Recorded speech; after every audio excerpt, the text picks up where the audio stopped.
اس بندے کے لیے میں نے موت بھی لکھ کر کے رکھ دی ہے۔ موت اور زندگی کے درمیان والا جو وقفہ ہے وہ رب العالمین نے کس لیے عطا فرمایا، اس کا بھی تذکرہ رب العالمین خود آگے چل کر کے کر رہا ہے۔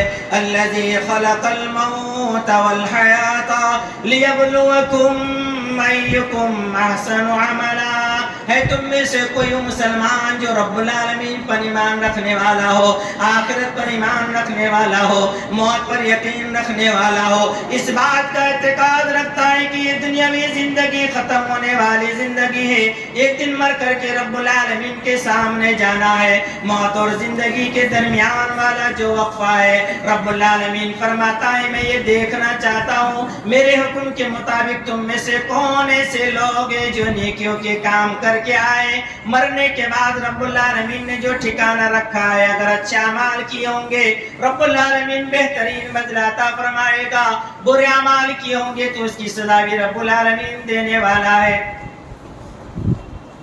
اس دنیا میں عیش و عشرت کی زندگی گزارنے والوں، اس شیریں میٹھی دنیا کے اندر ناز و نعمت میں پلنے والوں، ایک دنیا کی حسین و جمیل خوبصورت کو دیکھ کر کے دنیا میں مگن ہونے والوں، ذرا کان کھول کر کے سن لو، موت ایک ایسی چیز ہے جس گھڑے کے اندر ہم کو جانا ہے، ایک لمبا طویل سفر کرنا ہے۔ وہ سفر کتنا لمبا ہو سکتا ہے آپ اندازہ نہیں کر سکتے، لیکن بندے مومنین انسان یہ ضرور تصور کرتا ہے اگر کسی آدمی کو 1 مہینے کے لیے سفر کرنا ہے تو اس کے لیے تیاری کرتا ہے، 2 دن کا سفر کرنا ہے تو اس کے لیے تیاری کرتا ہے۔ سفر کی نوعیت الگ الگ ہوتی ہے، کوئی سفر کرتا ہے کسی بیماری کو بیمار پرسی کرنے کے لیے، کوئی جاتا اپنے رشتہ دار کو ملنے کے لیے۔ ہمارا جو سفر رہے گا وہ انتہائی خطرناک سفر، اور اس سفر کے اندر کی تیاریاں تم نے کیا کر کے رکھی ہے؟ رب العالمین ارشاد فرماتا ہے یہ موت آئے گی، ایسا سفر تمہارا چلنے لگے گا، پتہ نہیں کون سا وقت آئے گا، آپ کو پتہ بھی نہیں چلے گا کہ جب اٹھایا جائے گا۔ آج سے 1400 سال پہلے رحمت للعالمین جناب محمد رسول اللہ صلی اللہ علیہ وسلم نے ارشاد فرما دیا، ہمارے باپ دادا، ان کے باپ دادا، باپ آدم علیہ السلام کے لے کر کے کتنی ضروریتیں پیدا ہوئی اور ختم ہو گئی، ابھی وہ سفر کے اندر رواں ہیں، ابھی اٹھے نہیں۔ خالق کائنات مالک ارض و سما کے امام نے صاف فرما دیا وہ وادی انتہائی خطرناک ہوگی، تنہائی کا معاملہ ہوگا، تاریکی ہوگی، نہ سورج کی روشنی ہوگی، نہ چاند کی چاندنی ہوگی، نہ ستاروں کا کمکمہ ہوگا، نہ چراغوں کا کوئی روشن دان ہوگا۔ رب العالمین کی امام نے صاحب ارشاد فرما دیا انتہائی تاریکی رات، ان هذه القبور مملوءة ظلمة علی اہلہا، یہ قبر ہے جو پیش کی جاتی ہے، یہ قبر کی حالت ایسی ہے کہ قبر کے رہنے والوں کے لیے انتہائی تاریکی رات ہوگی، اندھیرا ہی اندھیرا ہوگا، کسی قسم کی کوئی روشنی وہاں پر نظر نہیں آئے گی۔ یہ وادی سفر ایسا ہوگا وہاں پر وحشت اور دہشت ہوگی، وہاں پر کوئی کام آنے والا نہ ہوگا، نہ تمہارے ماں باپ ہوں گے، نہ تمہاری بیوی بچے ہوں گے، نہ رشتہ دار ہوں گے، نہ کوئی مشکل کشا ہوگا، نہ کوئی حاجت روا ہوگا، نہ کوئی باڈی گارڈ ہوگا، نہ کوئی وکیل ہوگا۔ ایسی حالت کے اندر انسانوں تمہاری حالت کیا بنے گی؟ دنیا کے اندر مزہ اڑانے والوں ذرا سوچ لینا، اس گھڑے کے اندر ہمیں بھی جانا ہے۔ رحمت للعالمین جناب محمد رسول اللہ صلی اللہ علیہ وسلم نے ارشاد فرمایا جس کے اندر تمہیں سفر کرنا ہے وہ مٹی کا گھر ہوگا، مٹی کا بچھونا ہوگا، کیڑے مکوڑے ہوں گے، سانپ ڈسنے والے ہوں گے، انتہائی خطرناک وہ جگہ ہوگی، وہاں کی پناہ کے لیے تم نے کیا تیاریاں کر رکھی ہے؟ اس گھڑے کے اندر انسان کو جانا ہے۔ یہ اللہ کے بندو، رحمت للعالمین جناب محمد رسول اللہ صلی اللہ علیہ وسلم کی رسالت کو تسلیم کرنے والوں، اس نبی کا فرمان بھی اچھی طرح سے سن لو۔ اللہ کے نبی صلی اللہ علیہ وسلم نے ارشاد فرمایا موت کی انتہائی خطرناک ڈینجر جگہ اگر کوئی ہے تو وہ قبر ہے۔ اللہ کے نبی ارشاد فرماتے ہیں ما رأیت منظر قط الا والقبر افظع من، اس سے زیادہ خطرناک چیز میں نے کبھی بھی دیکھی نہیں۔ اگر یہ زندگی کے اندر کوئی انسان دیکھ لے، رب کائنات کی قسم کھا کر کے کہتا ہوں کہ کوئی بھی آدمی گناہ کا کام نہیں کرے گا۔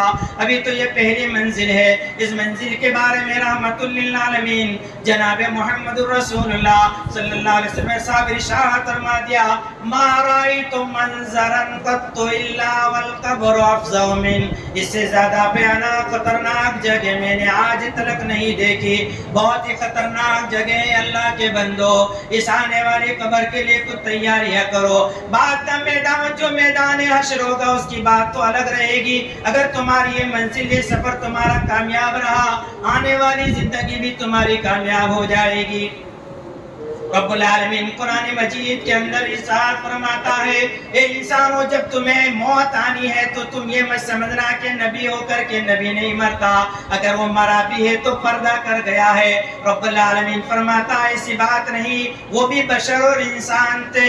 وما جعلنا لبشر من قبلک الخلد افإن مت فهم الخالدون. بشر میں سے اگر کسی کو ہم ہمیشہ والی زندگی دیتے تو اپنے نبی کو دیتے، لیکن نبی کو بھی موت آ گئی، وہ بھی اس قبر کے اندر چلے گئے. وہ نبی فرما کر کے گئے کہ میری امت کے لوگوں یاد رکھنا انتہائی خطرناک وعدے کے لیے اپنی زندگی کے اندر تیار کر کے رکھنا. رب العالمین قرآن مجید کے اندر اس بات کی طرف رہنمائی فرماتا ہے اور ان لوگوں کی تردید بھی فرماتا ہے جن کے عقائد انتہائی خراب ہو گئے ہیں کہ اللہ کے نبی صلی اللہ علیہ وسلم نعوذ باللہ وہ پردہ کر گئے، چھپ گئے ہیں. ایسی بات نہیں. رب العالمین نے صاحب ارشاد فرما دیا، الفاظ بالکل واضح فرما دیے، انک میت و انہم میتون. اے نبی آپ بھی مرنے والے ہیں، سارے کائنات کو بھی موت آنے والی ہے. معلوم یہ ہوا کہ دنیا کے اندر کوئی بھی بشر کوئی بھی مخلوق ہمیشہ کے لیے نہیں آیا ہے. نہ کوئی آدمی مرتا ہے تو پردہ نہیں کرتا بلکہ وہ موت کے گھاٹ اتر جاتا ہے. جو حالت انسان کی ہوتی ہے وہی حالت ان لوگوں کی بھی ہوتی ہے. اسی وجہ سے رحمت للعالمین جناب محمد رسول اللہ صلی اللہ علیہ وسلم نے ارشاد فرما دیا دنیا میں وکیلوں کی وکالت کرنے والے لوگوں تمہارا کوئی وکیل وہاں نہیں آئے گا. دنیا کے اندر جس کو مشکل کشا سمجھتے تھے اس مشکل کے اندر وہ کام آنے والا نہیں، حاجت روا نہیں، مشکل کشا نہیں، تمہارا کوئی بچاؤ کرنے والا نہیں، یہاں تک کہ تمہاری مدد بھی نہیں کر سکتا ہے کہ قبر کو کہہ دے اے قبر اتنی زور سے کیوں دبا رہی، تھوڑا سا ہلکا پن کر دے. کسی وکیل کے ذریعے بھی آپ اس کی سفارش نہیں کروا سکتے. رحمت للعالمین جناب محمد رسول اللہ صلی اللہ علیہ وسلم نے اسی لیے ارشاد فرمایا زندگی میں رہ کر کے اگر آخرت کو سدھارنا ہے تو اس موت کو کثرت سے یاد کیا کرو. سیدنا ابو ہریرہ رضی اللہ عنہ ارشاد فرماتے ہیں رحمت للعالمین جناب محمد رسول اللہ صلی اللہ علیہ وسلم نے ارشاد فرمایا اکثروا ذکر حازم اللذات یعنی الموتا. اے لوگوں کائنات میں بسنے والے لوگوں، میری امت کے لوگوں، مجھے رسول ماننے والے لوگوں، میری رسالت کو تسلیم کرنے والے لوگوں، میری بات پر یقین رکھنے والے لوگوں، اگر اس بات کو تم نے یقینی طور پر مان لیا آخرت والی زندگی تمہارے کامیاب ہو جائے گی. دنیا کے اندر رہ کر کے آخرت کی فکر تمہیں لائق ہو جائے گی. اکثروا ذکر حازم اللذات، کثرت سے زیادہ لذتوں کو توڑ دینے والی چیز یعنی موت کو یاد کرو. موت کو یاد کرنے سے آخرت کی یاد آتی ہے. انسان جب اپنی موت کو یاد کرتا ہے دیکھتا ہے دنیا کے اندر میری حالت بہت ہی اچھی تھی، میں ہٹا کٹا انسان تھا، موت کا وقت آ گیا، لوگ میرے سامنے بیٹھے ہوئے ہیں، پھٹی پھٹی آنکھوں سے ان کی نظر بھی نہیں ملا سکتا. فرشتے جب آتا ہے جان لینے والا فرشتہ، روح قبض کرنے والا فرشتہ اپنی پھٹی ہوئی آنکھوں سے اس فرشتے کو دیکھتا ہے. سامنے بیٹھنے والے عزیز و اقارب کو نہیں دیکھ سکتا، رشتہ دار کو نہیں دے سکتا، بھائی بہن کو نہیں دے سکتا، ماں باپ کو نہیں دے سکتا. یہ نہیں کہہ سکتا کہ میرے رشتہ داروں، میرے ماں باپ، میرے بھائی، میرے عزیزوں، یاد رکھنا میری حالت تو انتہائی خراب ہو گئی ہے، آج میں رب العالمین سے ملنے جا رہا ہوں. دنیا میں رہ کر کے اچھے اعمال کر لینا، ذرہ برابر بھی بولنے کی طاقت نہیں، آنکھ پھٹی پھٹی نظر آ رہی ہے، فرشتے سامنے آ رہا ہے، رب العالمین کا حکم ہے، ایک سیکنڈ بھی ادھر ادھر ہونے والا نہیں، حالت انتہائی خراب ہے. اس وجہ سے اللہ کے نبی صلی اللہ علیہ وسلم نے ارشاد فرمایا اکثروا ذکر حازم اللذات یعنی الموتا، موت کو کثرت سے یاد کرو. یہ جو لذتوں کو توڑ دینے والی ہے، دنیا کی طرف جو چیزیں مائل کرتی ہے اسے تمہیں ہٹا دے گی. آخرت تمہیں یاد آ جائے گی۔ یہی وجہ ہے کہ رحمت للعالمین جناب محمد رسول اللہ صلی اللہ علیہ وسلم ہمیشہ اپنے بندے کو اس بات کی تعلیم دیا کرتے تھے، دنیا کو کچھ نہ سمجھنا، آخرت کے لیے نہیں، کیونکہ کام کر کے چلے آنا۔ یہی مرنے کے بعد سب سے پہلے گھڑی تمہاری قبر آئے گی، اس کے اندر کام آنے والے ہوں گے۔ وہ نیک اعمال کون کون سے ہیں، اس کی طرف رحمت للعالمین نے رہنمائی فرمائی ہے۔ رب العالمین سے دعا سننے سے زیادہ امین باتوں کو عمل کرنے کی توفیق عطا فرمائے۔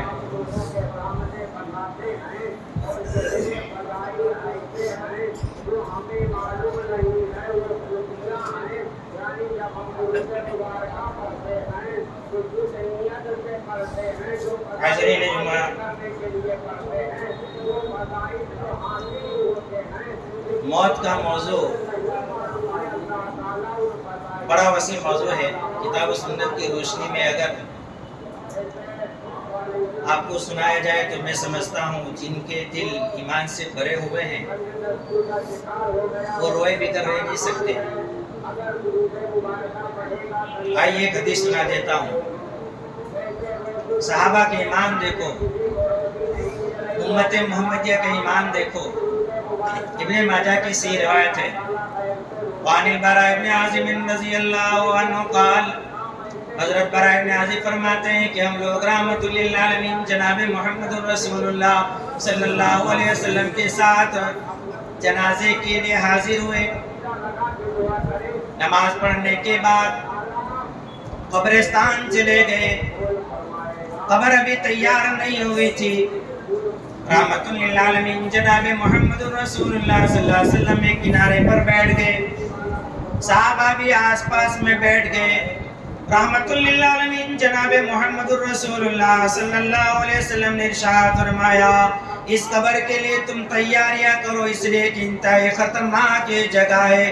آپ اس قدر رو رہے تھے کہ حتی بلت ثرا، یہاں تک کہ آپ کی داڑھی بھی تر ہو گئی۔ دوسری ایک روایت کے اندر اتنا زیادہ ہے جو مسند احمد کی روایت ہے، اس قدر آپ روئے کہ آپ کی داڑھی تر ہونے کے ساتھ ساتھ نیچے کی مٹی بھی گیلی ہو گئی۔ صحابہ سے رہا نہیں گیا، پوچھا یا رسول اللہ آپ اس قدر رو رہے ہیں، آپ کے تو اگلے پچھلے گناہ معاف ہونے کے باوجود آپ اس قدر رو رہے ہیں، ہماری حالت تو بہت ہی خراب ہونے والی ہے۔ اس وقت آپ نے ارشاد فرمایا تھا،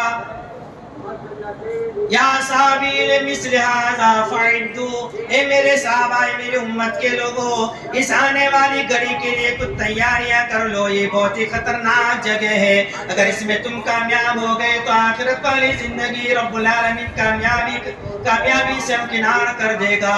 میرے اسلامی بھائیوں، بے شمار ایسے واقعات ہیں جو اس قبر کے متعلق رحمت للعالمین جناب محمد رسول اللہ صلی اللہ علیہ وسلم نے بڑے ہی مؤدبانہ طور پر آپ نے جوش کے عالم کے اندر ارشاد فرمایا تھا اور کہا تھا، میرے صحابہ تمہاری زندگی کا کوئی بھروسہ نہیں، کس حالت کے اندر کس کو موت آ جائے کوئی کہہ نہیں سکتا، موت یقینی ہے، موت کے لیے تیاری کرو۔ اسی وجہ سے رحمت للعالمین جناب محمد رسول اللہ صلی اللہ علیہ وسلم نے ابن عمر کا کندھا پکڑ کر کے فرمایا تھا، ان ابن عمر رضی اللہ عنہ قال، اخذ رسول اللہ صلی اللہ علیہ وسلم بمنکبی فقال، کن فی الدنیا کانک غریب او عابر سبیل۔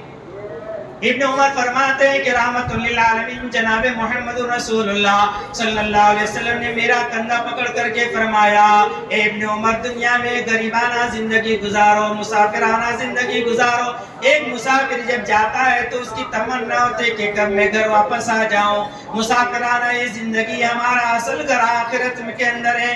کن فی الدنیا کانک غریب او عابر سبیل، یا اس طرح سے زندگی گزارو کہ اس راستے سے اس راستے کو پار کر رہے ہو، پتہ نہیں راستہ پار کرنے میں بھی میری موت آ گئی تو پتہ نہیں میں ہی ختم ہو جاؤں گا، اس راستے کے اندر جا بھی نہیں سکوں گا۔ اس قدر سے مختصر سی یہ زندگی ہے۔ اتنا سننے کے بعد ابن عمر خود فرماتے ہیں، میری آنکھوں سے آنسو جاری ہو گئے۔ اس کے بعد ابن عمر خود فرماتے ہیں، اذا مسیت فلا تنتظر الصباح، جب شام کر لو تو صبح کا انتظار نہ کرنا، جب صبح کر لو تو شام کا انتظار نہ کرنا۔ وخذ من صحتک ولحیاتک لموتک، اپنی صحت اور تندرستی کو بیماری کے آنے سے پہلے غنیمت جان لو، نیکیوں کے کام کر لو۔ جب آدمی بیمار ہو جاتا ہے تو خود کے اندر پریشانی میں مبتلا ہو جاتا ہے، ادھر کی ضرورت کا میں پورا کروں یا رب کی راہ کے اندر میں عطا کروں۔ صحت اور عافیت والی زندگی کو غنیمت جان کر کے نیکیوں کے کام کر لو، رب العالمین کی راہ کے اندر خرچ کرنے کی توفیق کو تو خرچ کر ڈالو۔ وَلِحَيَاتِكَ لِمَوْتِكَ، یہ زندگی جو ملی ہوئے موت کے آنے سے پہلے اس کو غنیمت جان لو، پتہ نہیں کس وقت موت آ جائے۔ آج ہم یہاں بیٹھے، پتہ نہیں ہم میں سے بہت سارے ایسے لوگ ہوں گے جو نیچے اتر سکیں گے یا نہیں، پتہ نہیں کوئی نماز پڑھ سکے گا یا نہیں، کیونکہ موت کا وقت کسی کو بھی معلوم نہیں، کسی وقت بھی آ سکتی ہے۔ یہ زندگی کے لمحات ہیں۔ ابن عمر کہا کرتے ہیں کہ میں ہمیشہ اس بات کو دہرایا کرتا تھا، اپنے ساتھیوں کو اس بات کا اعلان کیا کرتا تھا، صبح ہو جائے تو شام کا انتظار نہ کرنا، شام ہو جائے تو صبح کا انتظار نہ کرنا، اور یاد رکھ لے میرے ساتھی، صحت و تندرستی آج تجھے ملی ہے، پتہ نہیں چند منٹوں کے بعد کون سی بیماری آ جائے تجھے پتہ نہیں چلے گا۔ اس حالت کے اندر اگر تجھے صحت اور عافیت ہے، محنت کرنا چاہتا ہے تو نیکیوں کے کام میں محنت کر لے، دنیاوی زندگی کمانے میں اگر محنت کرنا ہے تو حلال روزی کے اندر محنت کر لے، اور جو تجھے رب العالمین عطا کرے اس کو اپنے لیے اپنی زندگی میں خرچ کر، رب کی راہ کے اندر خرچ کر۔ رب العالمین دنیا کمانے سے منع نہیں فرماتا، رب العالمین خود ارشاد فرماتا ہے وَابْتَغِ فِيمَا آتَاكَ اللَّهُ الدَّارَ الْآخِرَةَ وَلَا تَنْسَ نَصِيبَكَ مِنَ الدُّنْيَا وَأَحْسِنْ كَمَا أَحْسَنَ اللَّهُ إِلَيْكَ۔ رب العالمین نے بہت کچھ دیا ہے، اس کے ذریعے سے تم کماؤ، اور یہ تمہارا دنیاوی حصہ بھی نہ بھولنا، یعنی حلال طریقے سے تم کما سکتے ہو۔ رب العالمین نے صحت و عافیت عطا فرمائی، رب العالمین نے مال و دولت عطا فرمائی، رب العالمین نے تمہیں اولاد عطا فرمائی، ساری زندگی کی سہولیات تمہیں عطا فرمانے کے ساتھ ساتھ صحت بھی عطا فرمائی۔ کمانے کا ذریعہ حلال طریقے سے کما کر کے رب کے راہ کے اندر خرچ کرنے کی نیت کر لو۔ وَأَحْسِنْ كَمَا أَحْسَنَ اللَّهُ إِلَيْكَ، رب العالمین نے بے شمار نعمت عطا کی ہے، روزی کی شکل کے اندر نعمت عطا کی، اولاد کی شکل کے اندر نعمت عطا کی، مال کی شکل کے اندر رب العالمین نے نعمت عطا کی، رب العالمین نے روپے کی شکل کے اندر بھی تمہیں نعمت سے عطا کیا ہے۔ ان نعمتوں کو رب العالمین کا احسان جانتے ہوئے دوسروں پر احسان کرو، رب العالمین پر احسان کرو، رب العالمین کے بندوں پر احسان کرو۔ تم پر تمہارا بھی حق ہے، تمہاری بیوی کا بھی حق ہے، تمہارے اہل وعیال کا بھی حق ہے، تمہارے رشتہ داروں کا بھی حق ہے، تم پر تمہارے یتیموں کا بھی حق ہے۔ میرے اسلامی بھائیو، یہ آیت کریمہ بڑی جامع آیت کریمہ ہے، بڑی تشریح طلب باتیں ہیں، اس وجہ سے میرے اسلامی بھائیو موت کو سامنے رکھ کر کے اپنی زندگی کو سنوارنے کی کوشش کرو۔ یہ زندگی بار بار نہیں ملا کرتی، ایک وقت جب چلا جاتا ہے دوبارہ وہ مرنے کے بعد بھی نہیں آنے والا ہے۔ دنیا کا یہ وقت بہت ہی قیمتی ہوا کرتا ہے، اگر رب العالمین نے صحت دی ہے، تندرستی دی ہے، جوانی دی ہے، محنت کر لو، ایمان کے ساتھ ساتھ رہ کر کے اعمال صالحہ کرنے کی کوشش کرو، رب کی راہ کے اندر خرچ کرنے کی کوشش کرو، مرنے کے بعد یہی اعمال کام آئیں گے۔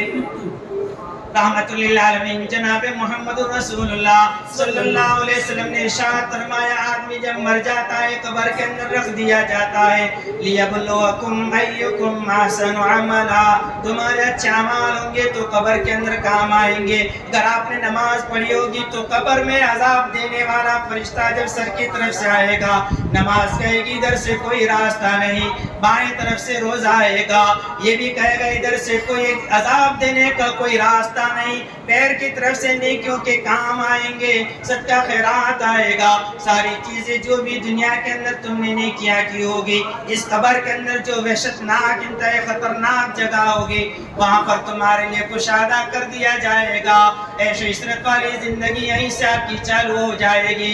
رحمت للعالمین فرماتے ہیں اگر نیکیوں کے کام کیے ہیں، اتنی بات اگر ہوگی تو رب العالمین کی جانب سے اس بات کا حکم دیا جائے گا، میرے اس بندے کے لیے جنت کی کھڑکی کھول دو، وہاں سے اچھی اچھی ٹھنڈی ٹھنڈی ہوائیں آئے گی اور قبر کو کشادہ کر دیا جائے گا، آرام سے وہ سوئے گا یہاں تک کہ جب دوبارہ زندگی کے اندر اٹھایا جائے گا۔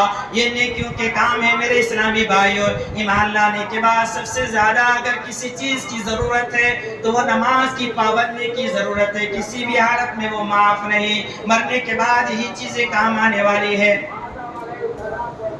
حاضرین مجلس، نوجوانان ملت، موت کا یہ موضوع بڑا ہی وسیع موضوع ہے۔ ایسے ایسے دلائل رحمت للعالمین جناب محمد رسول اللہ صلی اللہ علیہ وسلم نے بیان کیے ہیں کہ انسان اگر اس کو سن لے تو اپنی دنیاوی زندگی بھی سنوار لیتا ہے، آخرت اپنی بنا لیتا ہے اور اسی کے مطابق اپنی زندگی کو ڈھالنے کی کوشش کرتا ہے۔ میرا وقت ختم ہو گیا ہے، لہذا میں آپ کو صرف ایک بات کی طرف رہنمائی کرنا چاہتا ہوں۔ اللہ کے نبی نے ارشاد فرمایا آپ کو 4 نعمتیں ملنے والی ہیں، مل گئی۔ مجتمع قوم فی بیت من بیوت اللہ، جو بھی جماعت کسی مسجد کے اندر، کسی پروگرام کے اندر اکٹھا ہوتی ہے، اس کو 3 انعامات رب العالمین عطا کر دیتا ہے۔ پہلا انعامات وہ مجلس جس کے اندر کتاب اللہ کی تعلیمات دی جاتی ہو، کتاب و سنت کی باتیں بتلائی جاتی ہو، یتلون کتاب اللہ ویتدارسون بینہم، ایسی مجلس کے اندر پہلی انعام رب العالمین فرماتا ہے علیہم السکینہ، سکون اور اطمینان ان کے اوپر نازل کر دیا جاتا ہے، ٹینشن کو ختم کر دیا جاتا ہے، اس وجہ سے کہ یہ بہترین باتیں سننے کے لیے یہاں پر آیا ہوا ہے، اپنے کام کاج کو چھوڑ کر کے آخرت کا سودا کرنے آیا ہے، کتاب و سنت کی بات سننے آیا ہے، علیہم السکینہ۔ دوسری رب العالمین اپنی رحمت سے ان کو ڈھانپ لیتا ہے۔ اللہ کی رحمت اگر شامل حال ہو جائے، کسی انسان کی مجال نہیں کہ اس کو گمراہ کر دے۔ یہ رحمت رب العالمین کی بڑی وسیع ہوا کرتی ہے۔ تیسری بات اللہ رب العالمین خود فرماتا ہے میں ایسے بندوں کا ذکر اپنے فرشتوں کے اندر کرتا ہوں، ان کے جو فرشتے ان کے پاس ہے وہ اس بات کا اعلان کرتا ہے رب العالمین، ان کا تذکرہ کرتا ہے۔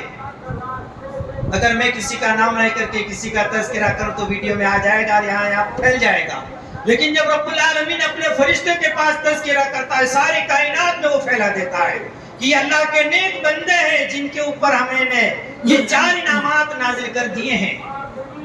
رب العالمین سے دعا کیجئے العالمین ہمیں بھی ان نعمتوں کو اندر شامل ہونے کی توفیق عطا فرما، ہمارے تمام گناہوں کو معاف فرما۔ اور ایک اعلان بھی سن لیجئے، پٹھار کے اندر ایک مسجد ہے، اس کا چندہ انشاءاللہ نماز کے بعد یہاں بھی ہوگا اور ان کی مسجد میں بھی کیا جا رہا ہے۔ فضیلت الشیخ ناظم اعلیٰ عبدالوہاب صاحب کی جانب سے یہ اعلانات میں کر رہا ہوں۔ رب العالمین سے دعا کیجئے کہ العالمین اس مسجد کے اندر دل کھول کر کے اس کی مدد کرنے کی توفیق عطا فرما۔ وہ اللہ کا گھر ہے، رب العالمین کی عبادت کی جگہ ہے، جب تک بندے عبادت کرتے رہیں گے آپ کو اجر و ثواب ملتا رہے گا۔ دوسرا اعلان یہ ہے کتاب و سنت کی بات کی تعلیم کے لیے، جیسے پہلے یہاں مدرسہ چلتا تھا، اللہ رب العالمین ہمارے فضیلت الشیخ عبداللہ سلفی صاحب کو صحت کاملہ اجر عطا فرمائے، ان کی خطاؤں کو معاف فرمائے اور ان کی زندگی کے اندر چین و سکون عطا فرمائے۔ اب کس بیماری کے اندر مبتلا ہے سارے لوگ جانتے ہیں، آپ دعا خیر کیجئے، کیونکہ بیماری آنے سے پہلے انسان کو غنیمت سمجھنا چاہیے، کب آتی ہے کیسے آ جاتی ہے۔ آپ کے سامنے مثال ہے، نوجوان عالم دین ہے، منٹوں کے اندر کیسے ہو گئے۔ تو انہی کی طرف سے ان کا ایک لڑکا شاید یہاں تعلیم کے لیے آتا ہے، جو کتاب و سنت کی تعلیم یہاں بھی جاری ہے۔ آپ اپنے بچے کو کتاب و سنت کی تعلیم کے لیے یہاں بھیجیے تاکہ ان کی آخرت اور ان کا عقیدے کی اصلاح ہو جائے اور آنے والی زندگی کے لیے آپ کے لیے سب کا خیر بن جائے۔ اللهم انصر من نصر دين محمد صلى الله عليه وسلم وجعلنا منهم واغفر من اعرض عن دين محمد صلى الله عليه وسلم ولا تجعلنا منهم عباد الله رحمني ورحمكم الله ان الله يأمر بالعدل والإحسان وإيتاء ذي القربى وينهى عن الفحشاء والمنكر والبغي يعظكم لعلكم تذكرون واذكروا الله يذكركم وادعوه يستجب لكم ولذكر الله تعالى أعلى وأولى والذنب وهم أكبر